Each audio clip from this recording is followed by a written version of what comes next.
mun gayi da babban murya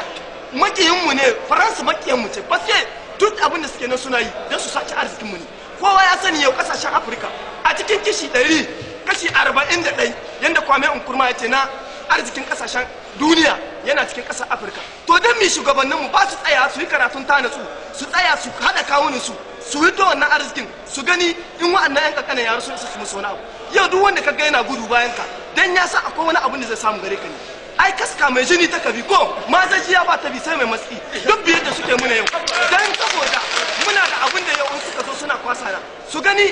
in mun ka taho mun ka haɗa kawunin mu tunda an ce hannu guda bai wanke kai ne shugabannin kasashen afirka tsoro ne gare su in ba dan suna jin tsoro ba su haɗa kawunin su game su yi tsinciya madaunin ki daya mu kuma yan kasa za mu goya musu baya su gani dan da shekara 10 in ba sai an san kisa su cikin sahun kasashen da ke daga hannunsu amma an ba da haka nan ba menene za ku ta kuna bai yan kankanan yara waɗanda kun yi su sanin duniya kun yi su sanin komi saboda ku ba ku san abin da ya kawo ku ga mulki ba ku san abin da ya kawo ku saboda ga yan kasashen ku na ana kashe su ga banza ku ba ku gani yau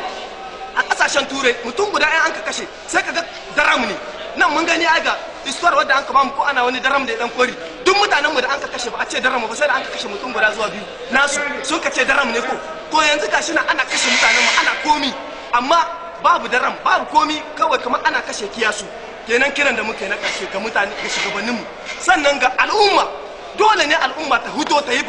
ta nuna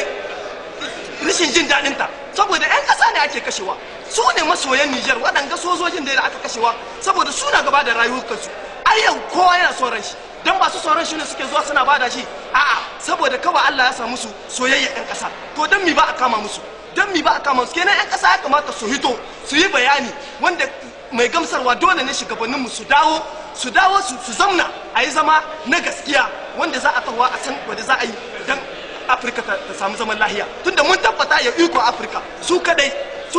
da yarda Allah suna kare Afirka tunda ba yau bane suke suna asiran security cikin Afirka yanzu ne za a cewa wasu masu jajayen kunnuwa kuma ai baka takarda gayi mutane ne waɗanda wallahi ba sojoji na ba kaka za ka ganin soji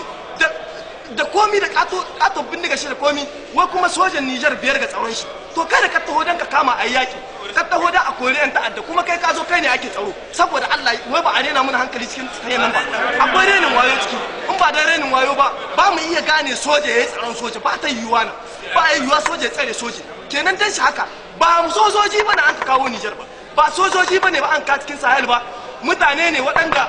sanannu ne ƙwararru ne waɗanda suna nan suna binciken arziki na kasashen mutum da mun gani duk inda sun ka aza sansani ko shugaban ƙasa bai zuwa can yayi wani abin da kamar dai sun yi ƙasa su ce wadda su kaɗai ke da incin abin da sun ka gada mana kenan abin da ke nuna cewa ba sojoji da an ka kawo muna ba an kawo muna ƙwararrun mutane wanda suna nan suna binciken ƙasanmu da su ga inda arziki yake daga ƙarshe muna jinjina ma sojoji na Niger da suke nan suna fafutuka dare da rana don kare mutuncinmu da jininmu muna ƙara jinjina musu kuma muna kira da kakkausan harshe ga shugabanninmu musamman na Sahel da su zo su zamna su hidda son rai su hidda wannan tsoro da kwaɗayin mulki da ke gare su yi zama na gaskiya don saboda a samu bakin zare.